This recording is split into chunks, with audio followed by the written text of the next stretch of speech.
ब्रह्मदेव, एक बालक तो अपनी माता के हृदय का ही अंश होता है। अपने हृदय को भला कोई कैसे नकार सकता है।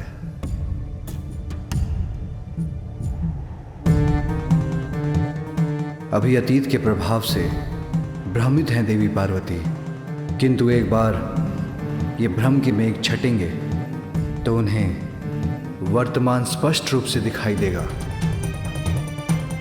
वो अपने पुत्र को इस रूप में पूर्व से कहीं अधिक स्नेह देंगी।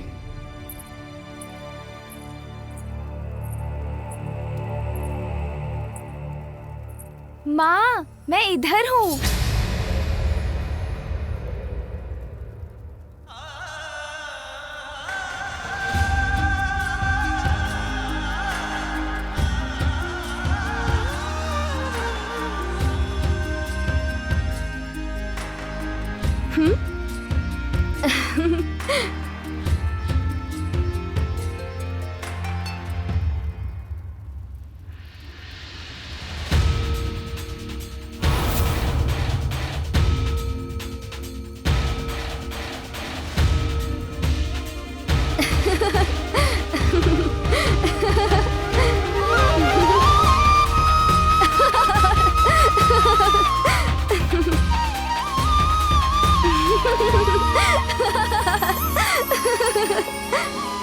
माँ, इधर देखिए।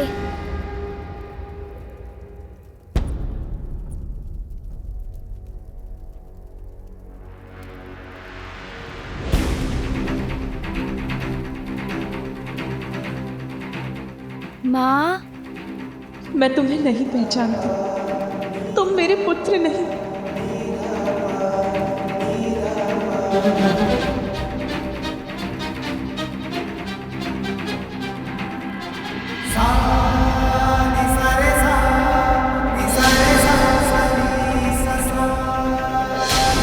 माँ मुझसे दूर क्यों जा रही हैं? हमारा कार्य तो पूर्ण हो गया, फिर हम यहाँ रुके क्यों हैं? मेरे विचार से अब हम देवताओं को प्रस्थान करना चाहिए। नहीं इंद्रदेव, अभी वो समय नहीं आया है। यदि मैं आपके स्थान पर होता तो यहां से जाने का विचार तब तक नहीं करता जब तक कि देवी पार्वती अपने पुत्र को गजमुख के साथ स्वीकार नहीं कर लेती। क्योंकि यदि उनकी क्रोधाग्नि पुनर्जागृत हो गई और उन्होंने अपना रौद्र रूप धारण कर लिया तो आप सभी पुनः संकट में आ जाएंगे।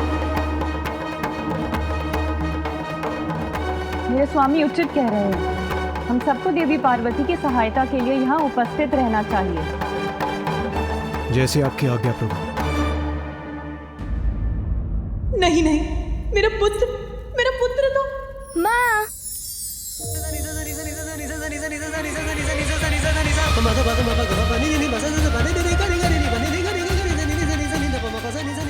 आइए ना, आइए ना माँ, शीघ्र आइए ना माँ। मैं ही हूँ, आपका पुत्र। माँ, कहाँ जा रही हैं माँ? रुकिए ना माँ, मैं यहाँ हूँ। इधर देखिए माँ।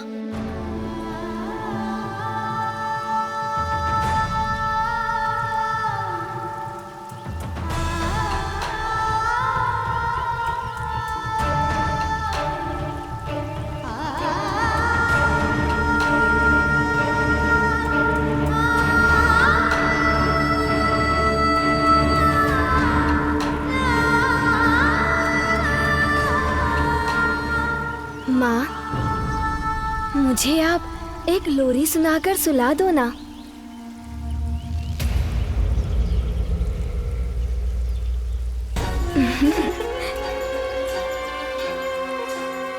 माँ, मुझे स्मरण है, आपने मुझे लोरी सुनाकर सुलाया था। आज भी मुझे लोरी सुनाकर अपनी गोद में सुला दीजिए ना माँ।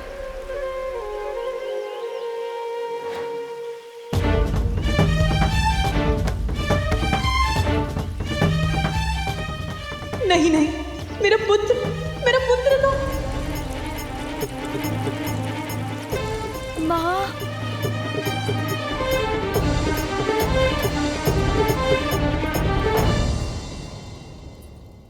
मैं तुम्हें कैसे भूल सकती हूँ पुत्र, कैसे भूल सकती हूँ तुम्हें, जब तक तुम्हारी स्मृतियां मेरे सामने रहेंगी मैं तुम्हारे इस गचमुख को कैसे अपनाऊंगी।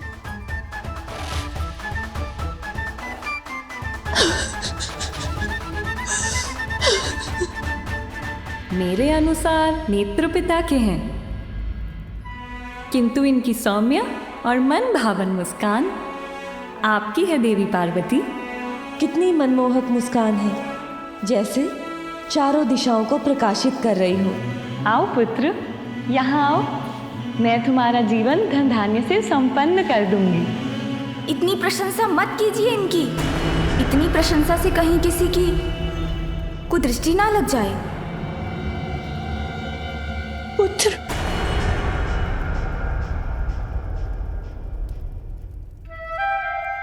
कुदृष्टि तो तुम पर पड़ी गई पुत्र।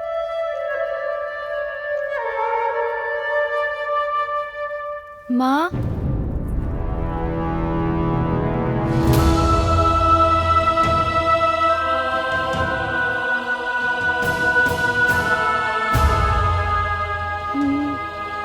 नहीं, ये अनर्थ होना ही नहीं चाहिए था।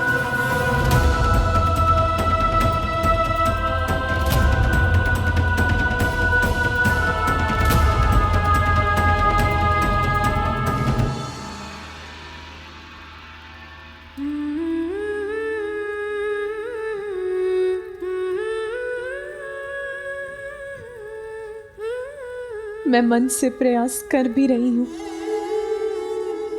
फिर भी उस बालक में मुझे अपना पुत्र दिखाई नहीं दे रहा। उसके प्रति मेरा स्नेह, मेरा वात्सल्य उमड़ ही नहीं रहा। मेरे पुत्र के साथ मेरी स्मृतियां रह रहकर उमड़ आती हैं, उसका स्मरण कराकर मेरे हृदय को दुखी करती है। जहां देखती हूं उसी का मुख दिखाई देता है। मैं जहां जाती हूं उसी का स्वर सुनाई देता है। मेरा पुत्र जो मेरे मुख पर मुस्कुराहट बिखेर गया, जो मेरे लिए मोती लेकर आया, जो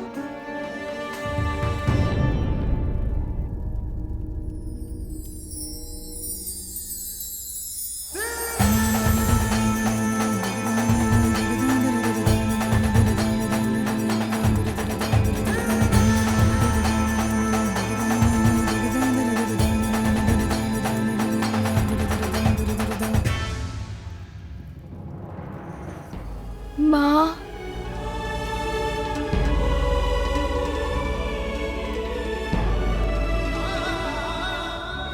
मेरा पुत्र जो मेरे लिए ये बेर तोड़कर लाया था, अब कौन हंसाएगा मुझे। माँ, कौन बेर तोड़कर लाएगा मेरे लिए। किंतु माँ, मैं तो आपका वही पुत्र हूँ, फिर आप दुखी क्यों हो रही हैं माँ? मैं तो अभी भी आपके मुख पर मुस्कुराहट ला सकता हूँ। मैं वो सब कर सकता हूँ माँ जो मैंने पूर्व में किया था। मैं अभी माँ के लिए पुनः बेर ले आता हूँ और उन्हें प्रसन्न करता हूँ।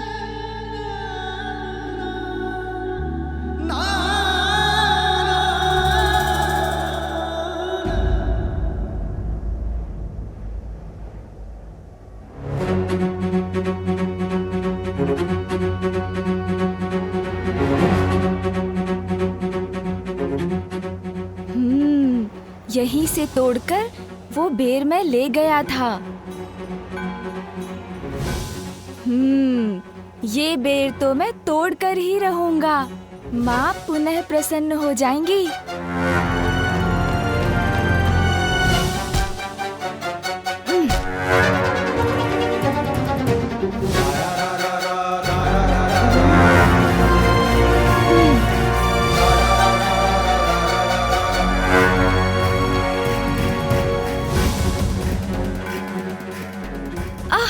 मेरे नवीन कान जी, आप ऐसी तीव्रता से फड़फड़ाएंगे तो मेरा ध्यान भटक जाएगा।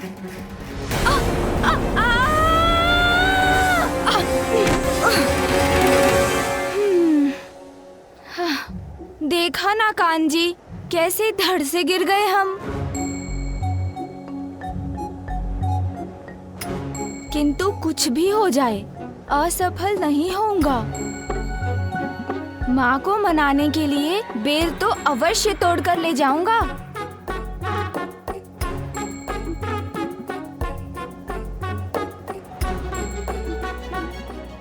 कान जी, अभी हमारा एक दूसरे से उचित परिचय तो नहीं हुआ है, फिर भी हम तो एक ही हैं, तो मेरी सहायता कीजिए।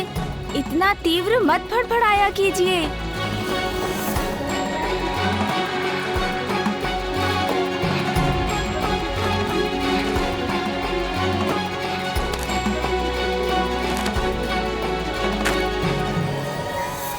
पार्वती का दुख कैसे बांटूं, कुछ समझ में ही नहीं आ रहा है। जो दुख का पहाड़ पार्वती पर टूटा है, उसे संभालने के लिए हमें तभी उसके साथ रहना चाहिए था। सच कह रही हो विजया। उस बालक को देखकर अपने अशांत मन को शांत करने के लिए हम तो इतनी दूर निकल आई हैं, परंतु हमें अविलंब ही पार्वती के पास पहुंचना होगा।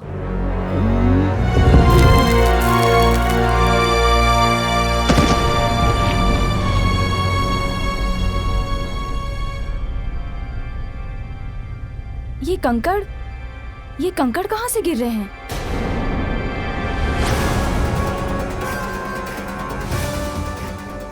अरे बालक, वहाँ कहाँ चढ़ रहे हो? क्या करने का प्रयास कर रहे हो तुम? अरे बालक नीचे आओ, चोट लग जाएगी। मुझे लगता है हमें अतिशीघ्र पार्वती के पास पहुंचकर ये बताना चाहिए। ये बालक, चलो।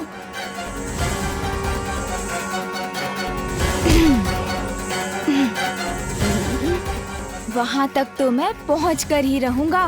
बेर तोड़कर ले जाऊँगा तो माँ पुनः मुझसे प्रसन्न हो जाएंगी।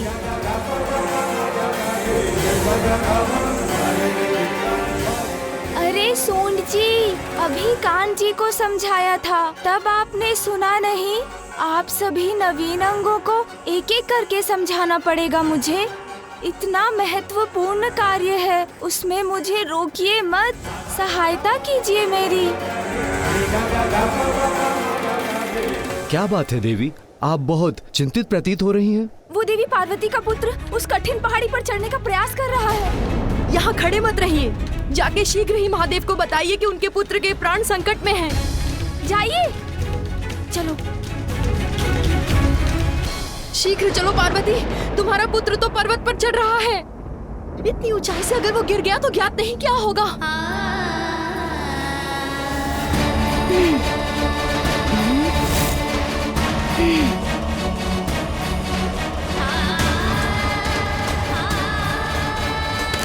बस, अब तो मैं वहाँ पहुँचने ही वाला हूँ।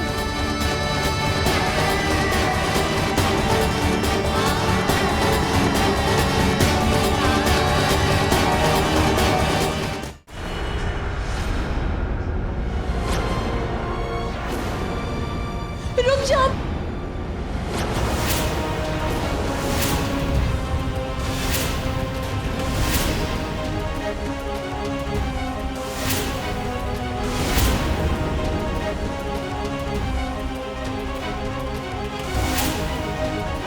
तुम वहां ऊपर क्या कर रहे हो? नीचे उतरो। गिर गए तो? कहीं पैर फिसल गया तो? पुत्र!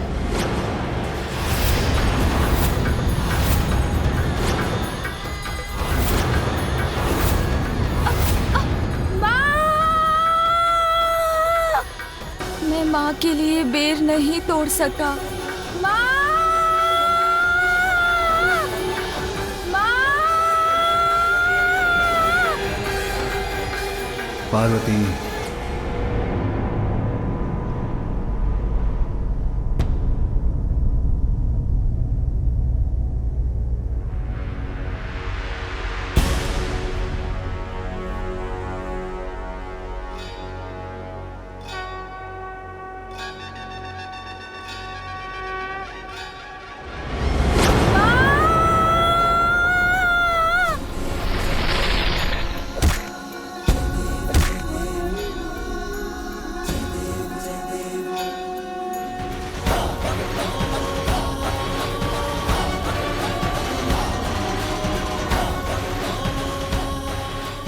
गिरने से तो बच गया, किंतु अभी भी उस पर संकट छाया है। वहीं अधर में लटका है वो। माँ, इधर देखिए ना माँ, कुछ भी तो नहीं हुआ मुझे। मैं तो पूर्ण रूप से सुरक्षित हूँ माँ।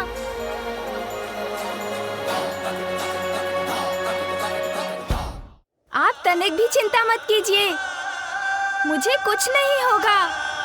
मैं तो आपके साथ रहने आया हूँ माँ, आपसे बिछड़ने के लिए नहीं। अभी किसी प्रकार सुरक्षित नीचे उतर आए। अरे वाह सोन जी, मुझे गिरने से तो बचा लिया आपने, किंतु अब माँ देख रही हैं, इसलिए अभी मुझे शीघ्रता से अपना कार्य पूर्ण करना होगा।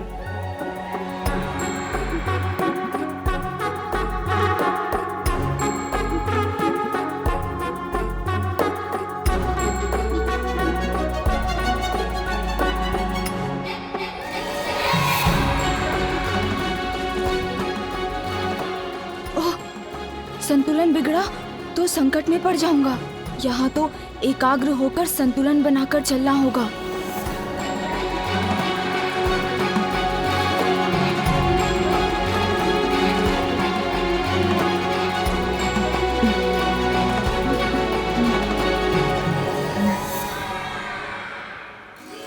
लो, यहाँ तक तो पहुँच गया।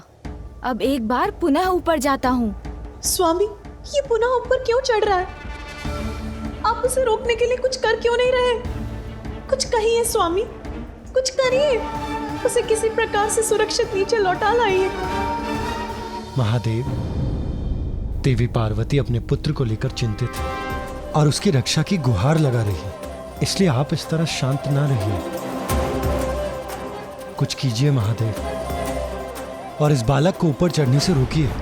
श्री हरि नारायण, संसार की प्रत्येक घटना के समान यहाँ जो घटित हो रहा है उसके पीछे भी एक बहुत बड़ा कारण है और इसका परिणाम भी निश्चित ही है। उसका विचार कीजिए और बताइए, क्या माँ और पुत्र के बीच जो यहाँ हो रहा है उसे मेरे हस्तक्षेप के बिना होने देना क्या उचित नहीं? ध्यान से पुत्र।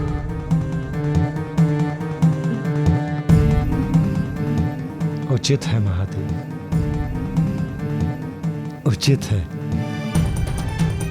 माता को अतीत के मोह से बाहर निकालकर वर्तमान का सामना कराने के लिए यदि कोई समर्थ है तो वो है ये बालक। इसलिए आप जो कर रहे हैं वो उपयुक्त है।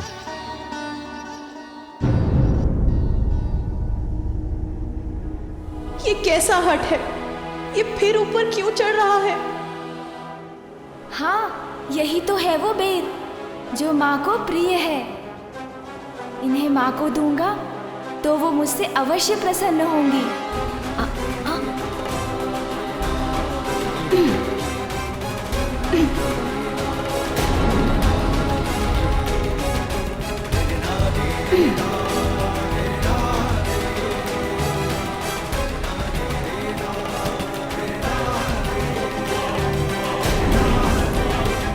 तनिक भी आहत नहीं हुआ मैं, देखिए ना माँ।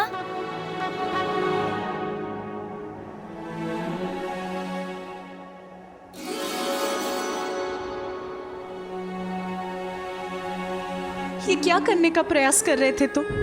अपने आप को ऐसे संकट में क्यों डाला तुमने? तुम इस संकट में देखकर कितनी दुखी थी मैं, ये जानते भी हो तुम? क्यों बार बार ऐसी पीड़ा देते हो मुझे? बताओ, मुझे उत्तर दो। इतनी ऊंचाई से नीचे गिर के तुम्हें कुछ हो जाता तो कितना कष्ट होता मुझे। इसका एक बार भी विचार किया तुमने?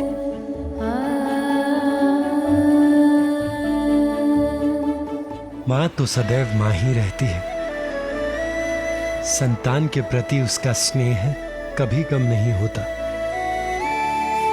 देवी पार्वती को अभी आभास नहीं है, किंतु उनका पुत्र प्रेम अधिक समय तक छिपा नहीं रह सकेगा। माँ, मैं तो आपके लिए कुछ लेने गया था। मेरे लिए? अच्छा दिखाओ मुझे, क्या लेने गए थे?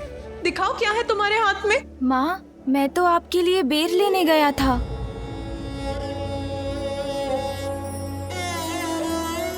आपको बेर प्रिय है ना माँ? जीवन समर्पित है तुझको माता, सांस सांस अर्पित है तुझको माता, सांस सांस अर्पित है तुझको माता।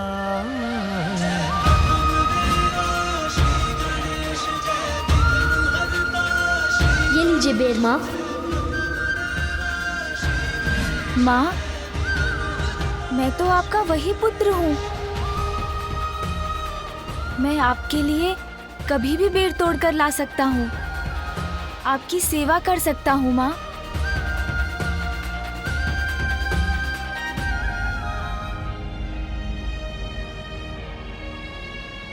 माँ, आपके नेत्रों में अश्रु? आप दुखी हो रही हैं माँ? ओह, समझा। आपको मेरा वो मुख अधिक सुंदर प्रतीत होता था ना, इसीलिए ना मेरे गजमुख को स्वीकार नहीं कर पा रही हैं ना आप। किंतु माँ, ध्यान से देखिए ना मुझे, बुरा नहीं हूँ मैं। अपितु अब तो मैं और भी सुंदर हो गया हूँ। आपको मेरी बात पर विश्वास नहीं हो रहा है ना माँ? आपको बता देता हूँ माँ कि मैं कैसे और अधिक सुंदर हो गया हूँ। कितने मीठे बोल हैं इसके, मैंने अभी तक उन पर ध्यान क्यों नहीं दिया? माँ देखिए, मेरा वो मुख और छोटे छोटे कान सुंदर तो थे, किंतु उन्हीं के कारण तो इतने बड़े संकट में पड़ गया था मैं। किसी की बात ही नहीं सुनी, बड़े बड़े बोल बोलता चला गया। बस भिक्षुक बस, अब मैं आपके मुख से एक भी शब्द नहीं सुनना चाहता। उद्दंडता करता गया।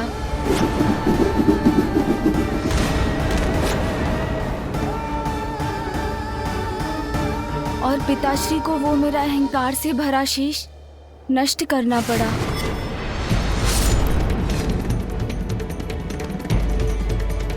माँ, मैंने उचित सुना है ना कि सुनने से तो ज्ञान बढ़ता है, इसीलिए जो अधिक सुनते हैं और कम बोलते हैं वही बड़े ज्ञानी बन पाते हैं, है ना माँ?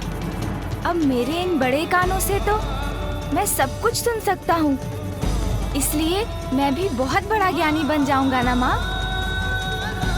तो माँ, मेरे ये बड़े बड़े कान ज्ञान के ही प्रतीक है ना?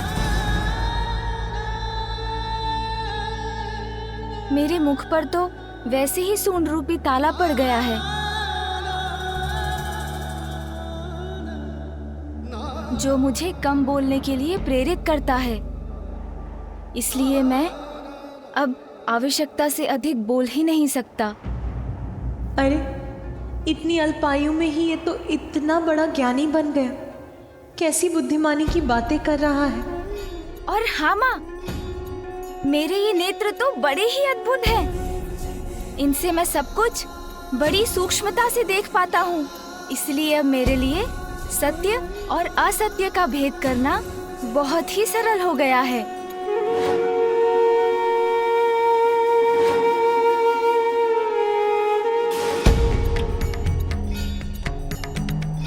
जिन नेत्रों से मैं अपने पिता को नहीं पहचान सका, एक बार किसी जलाशय में स्वयं को झांक कर देखिए, भिक्षुक या भैरूपिया ही प्रतीत होते हैं।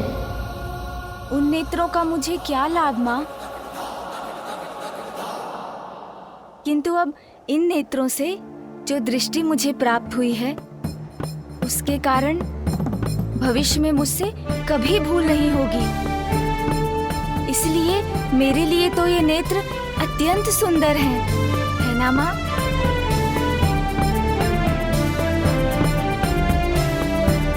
क्योंकि मेरे ये गज नेत्र तो सूक्ष्मता के प्रतीक हैं।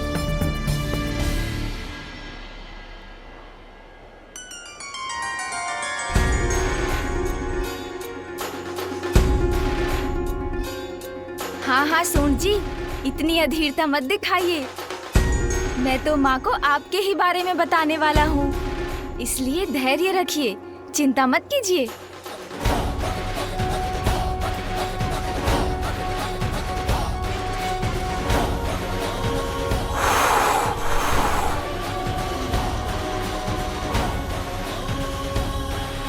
देखा ना माँ आपने, कैसे मेरी सूंड ने इन बेर पर से धूल हटा दी। जो बुरा है उसे हटाकर अच्छे को अपनाने में मेरी सहायता करती है मेरी सूंड।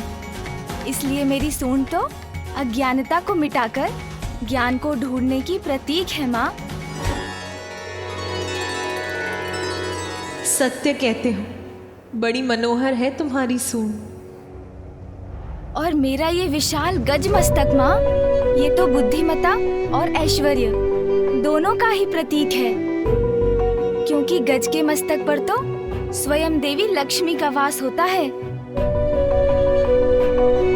क्योंकि जो बुद्धिमान है वो तो अपनी बुद्धि से ही सब कुछ प्राप्त कर लेता है ना माँ?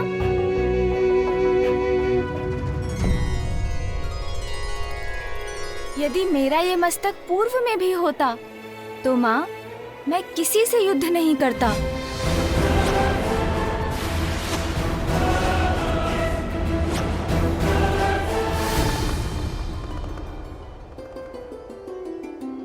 क्योंकि तब तो मैं अपनी बुद्धि का प्रयोग करता ना माँ। अब देखिएगा, इस मस्तक के कारण कभी आपके पुत्र का कोई अहित नहीं होगा।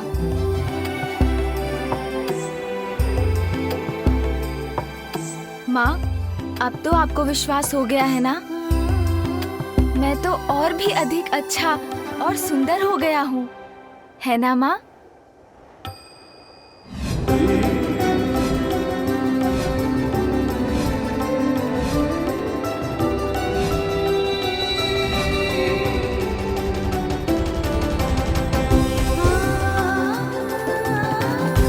इसका यही रूप तो सर्वप्रथम मेरी इस कृति के रूप में उजागर हुआ था। मैं ऐसे फिर भी नकार रही थी। इतनी निष्ठुर कैसे हो गई मैं? वो प्रकाश जो आपके चित्र से निकला, वो आपकी इच्छाओं का ही साकार रूप था। आपकी कामना ने आकार लेकर आपको अपना आभास कराया है। आपकी ये बिगड़ी हुई कृति भी निकट भविष्य में आपकी इच्छा पूर्ति का ही शुभ संकेत है।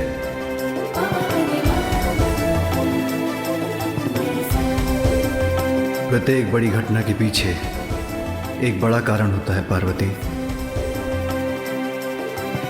तुम्हारे पुत्र ने तुम्हारी कृति के माध्यम से तुम्हें अपने आगमन का संकेत पूर्व में ही दे दिया था पार्वती।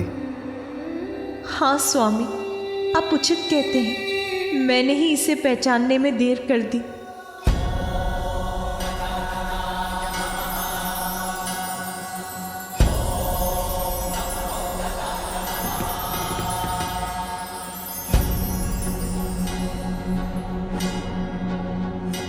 अब किसी भ्रम में नहीं रहूंगी। अपने पुत्र पर अपना सारा स्नेह न्यौछावर करूंगी मैं। किन विचारों में डूब गई हूँ माँ? मुझे बताइए ना। मैं अच्छा हूँ ना माँ?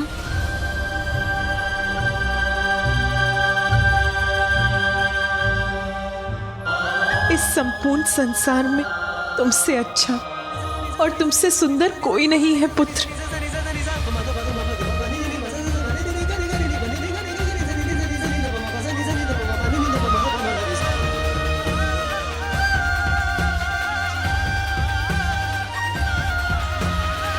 पुत्र प्रेम में इतना बह गई माता कि इस गजमुख को भी स्वीकार कर लिया। किंतु उचित ही है क्योंकि हम देवताओं का हित तो इसी में निहित है।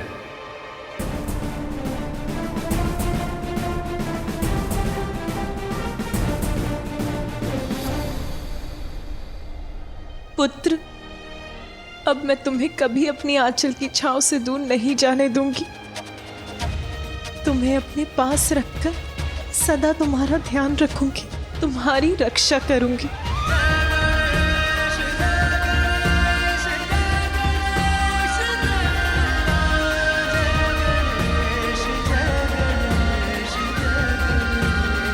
पुत्र, आज तुम्हारे ही कारण तुम्हारी माता पुनः प्रसन्न हुई हैं। तुम्हारे ही कारण उनके क्रोध से हमारी और संपूर्ण सृष्टि की रक्षा हुई है। तुम्हारे जन्म से सृष्टि में अनेकों जीवन रक्षित हुए हैं। तुम्हारे जन्म से संसार का अमंगल दूर हुआ है। सभी जीवों के लिए मंगलमयी है तुम्हारा जन्म पुत्र। इसीलिए मैं ब्रह्मा तुम्हें वरदान देता हूं कि आज से तुम मंगल मूर्ति के नाम से जाने जाओगे।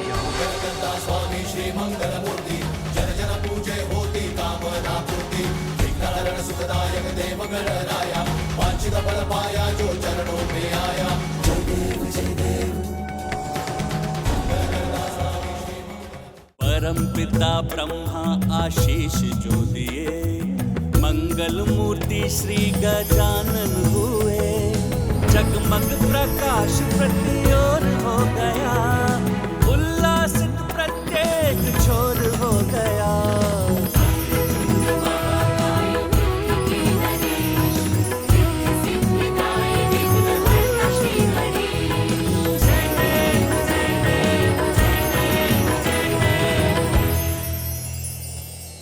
मेरे पुत्र को ये मंगलमय आशीष देने के लिए आपको अनेक धन्यवाद ब्रह्मदेव।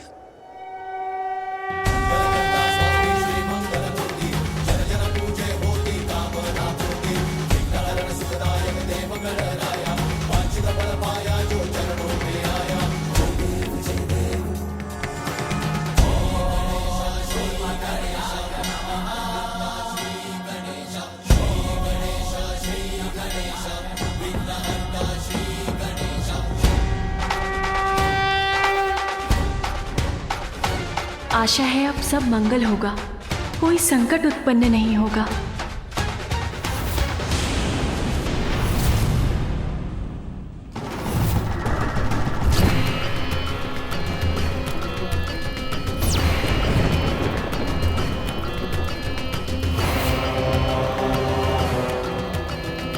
असुर सम्राट गजमुखासुर की, असुर सम्राट गजमुखासुर की, असुर सम्राट गजमुखासुर की, असुर सम्राट गजमुखासुर की, असुर सम्राट गजमुखासुर की, असुर सम्राट गजमुखासुर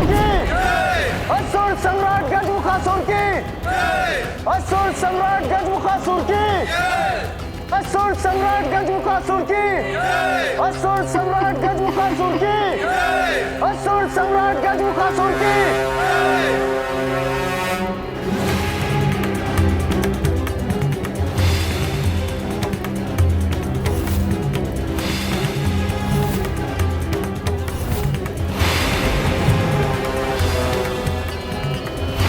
असुर सम्राट गजमुखासुर की, असुर सम्राट गजमुखासुर की, असुर सम्राट गजमुखासुर की, असुर सम्राट गजमुखासुर की।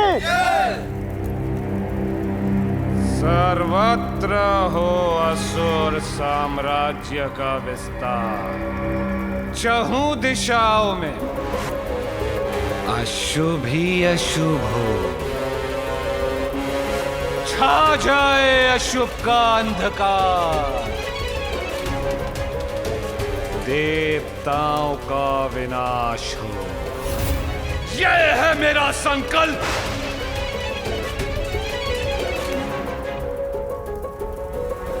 गजासुर के बाद अब मैं हूं पाताल लोक का सम्राट। देवताओं को नष्ट करेंगे हम, सभी लोगों पर छा जाएंगे, असुर विजयी होंगे।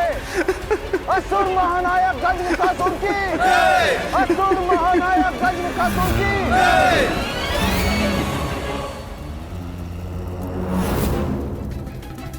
सेनापति, क्या हमारी असुर सेना देवलोक पर आक्रमण करने के लिए तैयार है?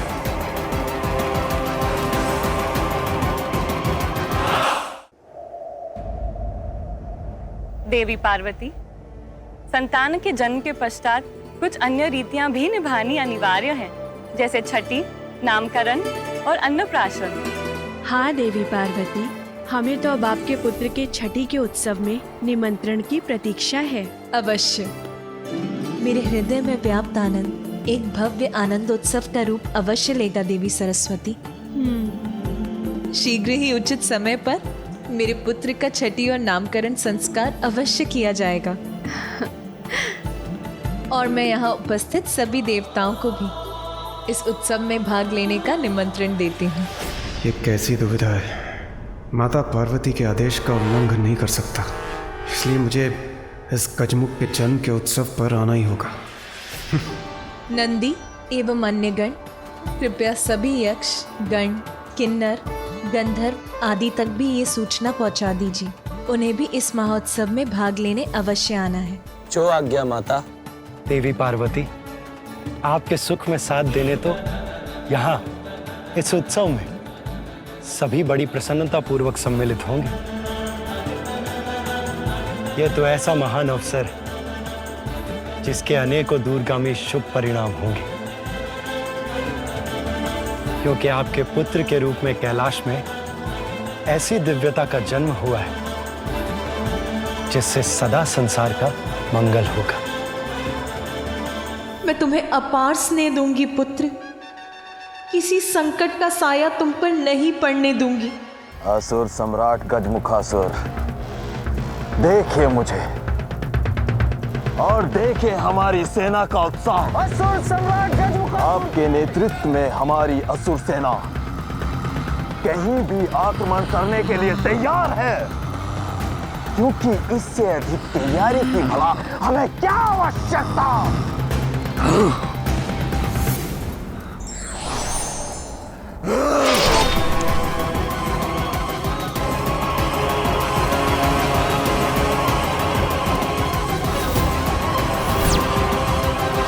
मेरे प्रश्न का उत्तर बस हाँ या ना में देना चाहिए था इस मूर्ख को। किसी अन्य के अधिक बोल नहीं सहन कर सकता मैं। जितना पूछूं उसके उत्तर से अधिक बोलने वाले को भयंकर दंड देता हूं मैं, यमलोक भेज देता हूं उसे।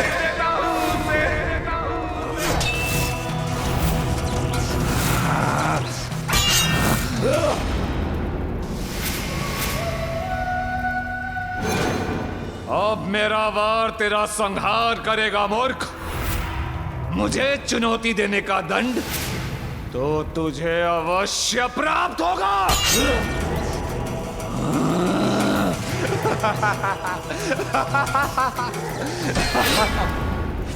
इतना शीघ्र नहीं गजमुखासुर, अभी तक मैंने पराजय स्वीकार नहीं की है।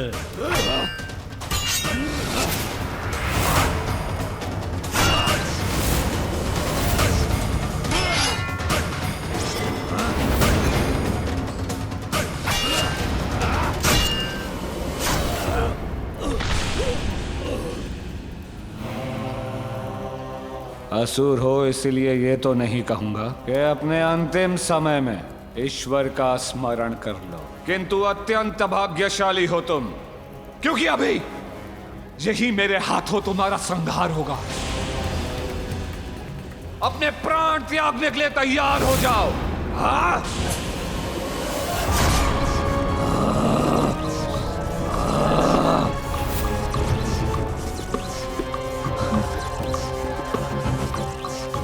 ये क्या हो रहा है मेरे साथ?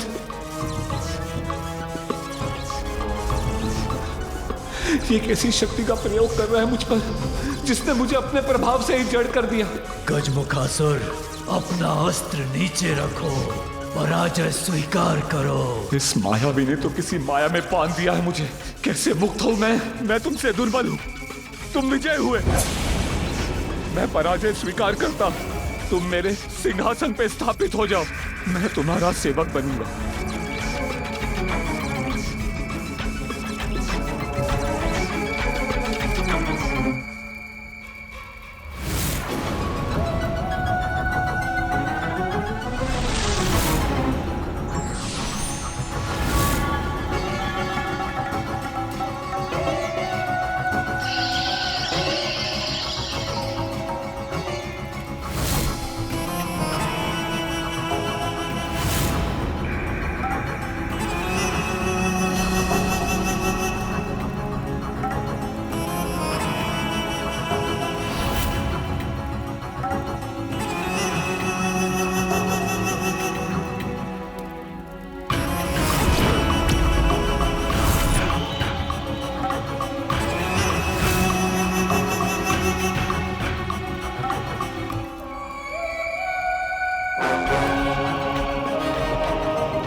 सिंदूरा!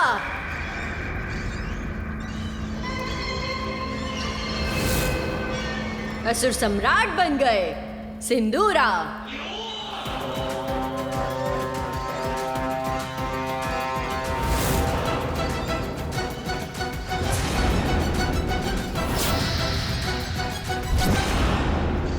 अति बलशाली महानायक असुर सम्राट सिंदूरा, ये सिंहिका सभी असुरों की ओर से आपका अभिवादन करती है।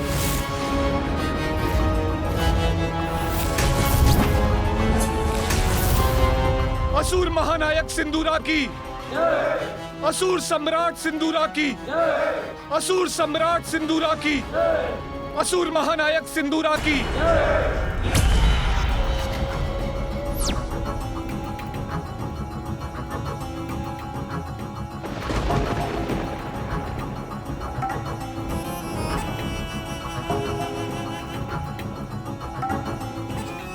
देवलोक में इतना प्रकाश क्यों है?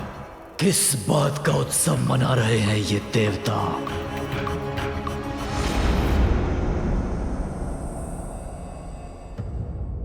वक्रतुंड महाकाय बुद्धि के नरेश, रिद्धि सिद्धिदायी विघ्न हरता श्री गणेश। लक्ष्मी नारायण ब्रह्मा व शारदा, इंद्र सहित सारे देवी व देवता, पार्वती सुत को आशीष दे रहे, कैलाश से सब प्रस्थान ले रहे। दिव्य अनुपम दृश्य उत्पन्न हुआ, हर्षित अचंभित देखे विनायका।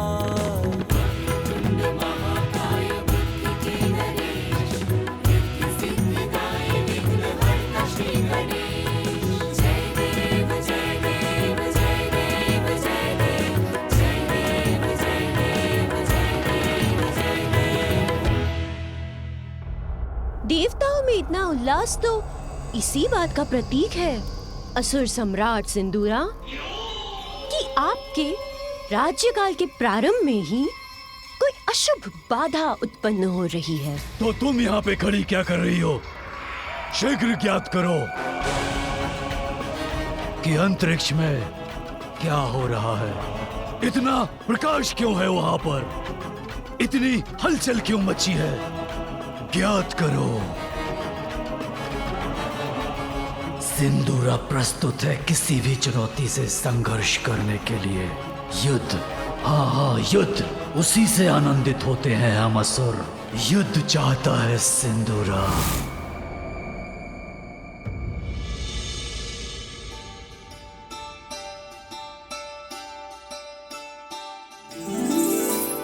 जया, जब मैंने तुम्हें कहा था कि मैं पुष्प लेकर आ रही हूँ, तो तुम मेरी थोड़ी प्रतीक्षा ही कर लेती।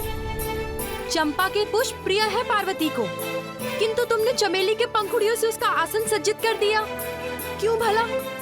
मेरे कहने पर एक गण मेरे द्वारा चुने हुए चंपा के पुष्प लेकर आया है मेरे साथ। वैसे विजया, तुम्हारा वो गण और चंपा के पुष्पों की डलिया कहाँ है? वहाँ। कहाँ?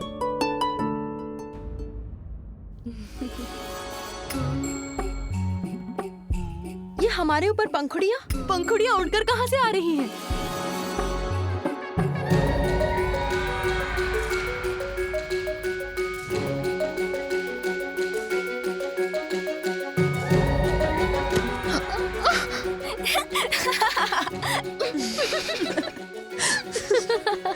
ये डलिया, मेरा मस्तक, मेरे नेत्र ढक गए इससे।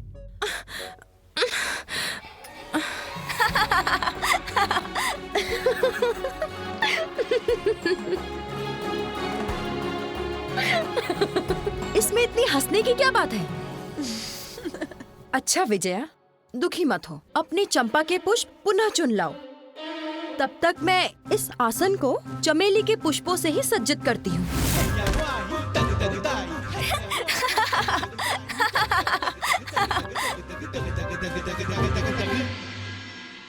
पुत्र, इन्हें प्रणाम करो। ये दोनों तुम्हारी मौसी हैं, जया और विजया। मौसी? माँ, मौसी कौन होती है?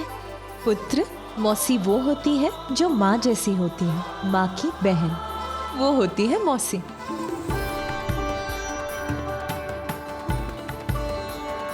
तब तो ये भी मुझे उतना ही स्नेह देंगी जितना आप देती है। जया मौसी, ये अपनी सूंड मेरी ओर क्यों बढ़ा रहा है?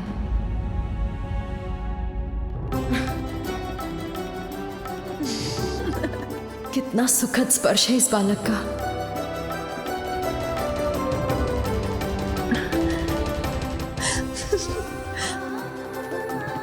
मेरे मन को आनंदित कर दिया इस बालक ने अपने कोमल सुखदायी स्पर्श से। उचित कहा था तुमने, तुम्हारी माँ के समान दुलार करूंगी तुम्हारा। संसार भर का स्नेह उड़ेलूंगी तुम पर पुत्र।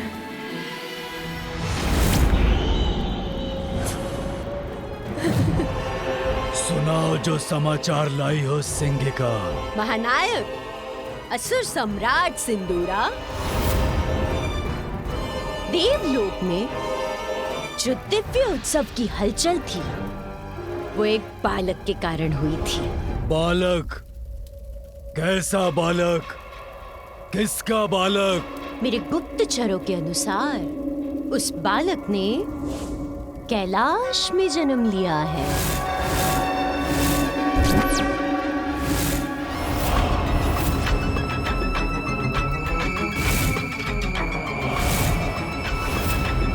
जो मुझे ज्ञात हुआ है उसके अनुसार हमें उस बालक को सहजता से नहीं लेना चाहिए।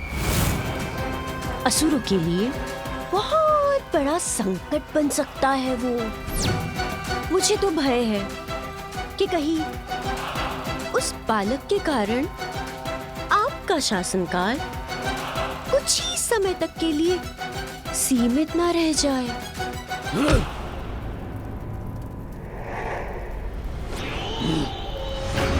सर्वशक्तिशाली, सर्वशक्तिमान अजय हूं मैं। तीनों लोकों में मुझे कोई पराजित नहीं कर सकता। एक बालक संकट बनेगा मेरे लिए, ये कह रही हो तुम?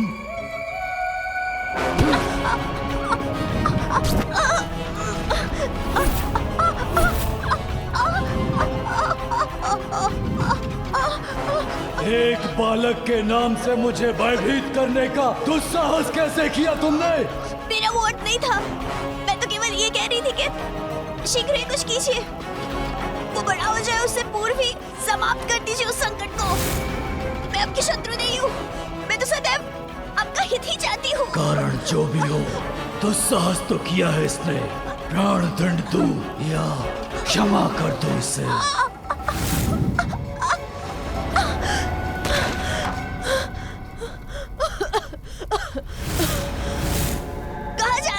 सम्राट सिंदूरा। वहीं जहां मेरे समस्त प्रश्नों के उत्तर मिलेंगे, तुम्हारे जैसी वृद्धा कुटिला को मारकर मैं अपने बल का अपमान नहीं करूंगा। इंद्र को जाके ललकारूंगा मैं।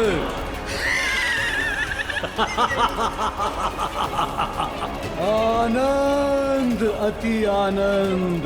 यदि देवराज मुझे उत्तेजित करेगा, फिर उसे मैं अपने बल से प्रताड़ित करूंगा।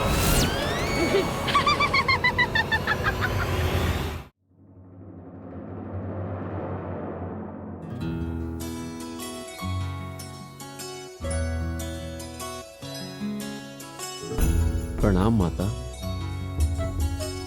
माता, मैं ये पुष्प लाया हूँ, इन्हें कहाँ रख दूं? आपका स्मरण है मुझे नंदी जी।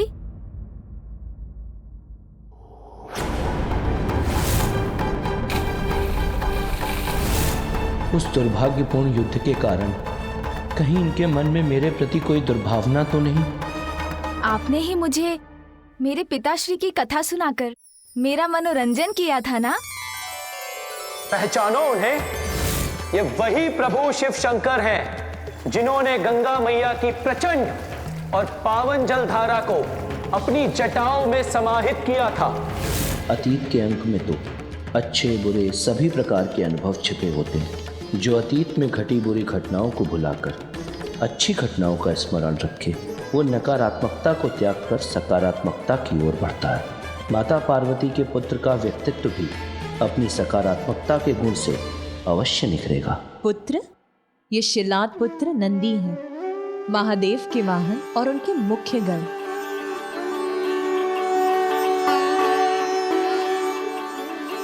आपने मुझे आकाश में राजा रानी का भव्य विवाह समारोह दिखाया था, वो पुनः दिखाइए ना, बड़ा आनंद आएगा। अवश्य अवश्य दिखाऊंगा। मैं आपको उससे भी अधिक आनंददायक दृश्य दिखाऊंगा। ये देखिए,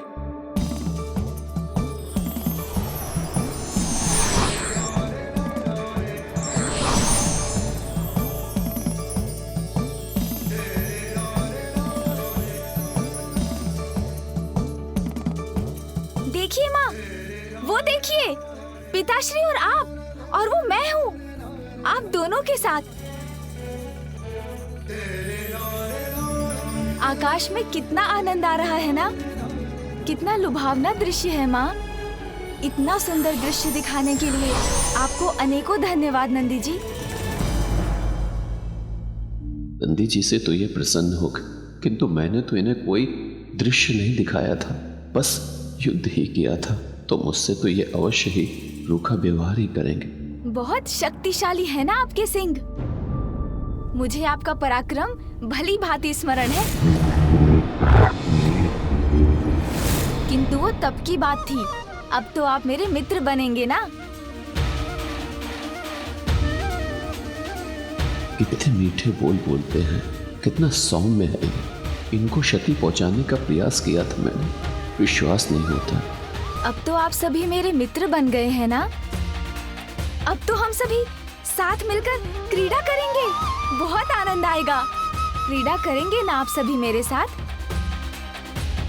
पार्वती, ये तो बड़े आनंद की बात है कि अब हमारा पुत्र अपने परिवार से खुल मिल रहा है, सभी से मित्रवत संबंध स्थापित कर रहा है। अब मैं सदा आपके साथ रहूंगा। जब तक आप कैलाश से भली भांति परिचित नहीं हो जाते, आपको एक पल के लिए भी अकेला नहीं छोड़ूंगा मैं। आपको किसी भी प्रकार के संकट में नहीं पड़ने दूंगा मैं।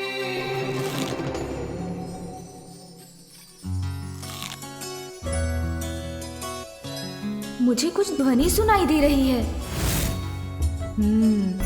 सूंड जी को भी कुछ सुगंध आ रही है। माँ, क्या मैं विजया मौसी के साथ पुष्प चुनने जा सकता हूँ? हाँ पुत्र, जाओ, किंतु मौसी के साथ ही रहना। एक पल भी उनसे दूर होकर खो मत जाना। अब मैं तुम्हें किसी और संकट में पड़ते हुए देखना नहीं चाहती।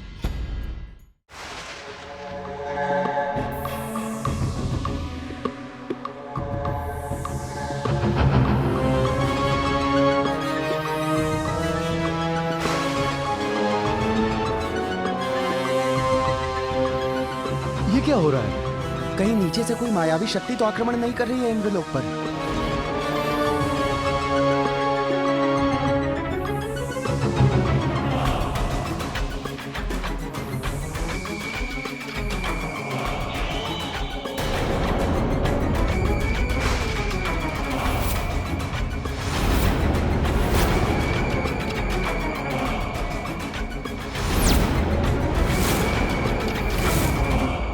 जो भी हो, चले जाओ यहाँ से। हम इंद्रलोक के प्रहरी हैं, हम तुम्हें अंदर नहीं जाने देंगे।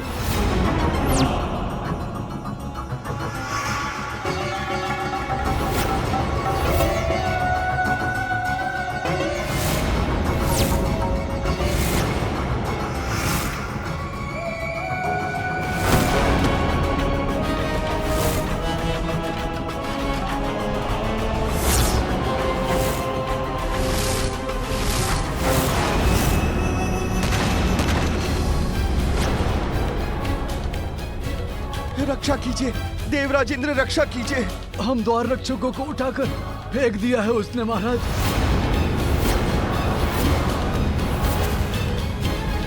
कैसा हीन परिहास है ये कैसी असुर शक्ति है जो इंद्रलोक की सुरक्षा को ध्वस्त कर मुझे देवराज इंद्र को चुनौती देने का दुस्साहस कर रही है।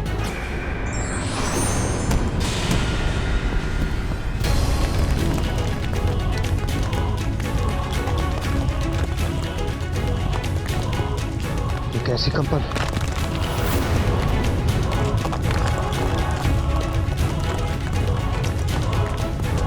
किस भयंकर शक्ति का दुष्प्रभाव है यह? इंद्रलोक पर किसका आक्रमण है?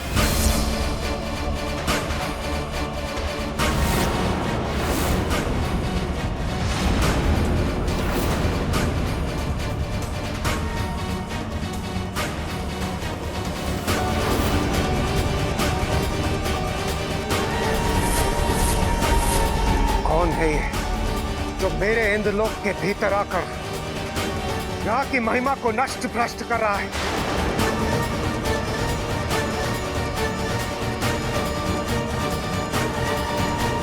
कौन है ये जो यहाँ के वातावरण को प्रदूषित कर रहा है? कौन है?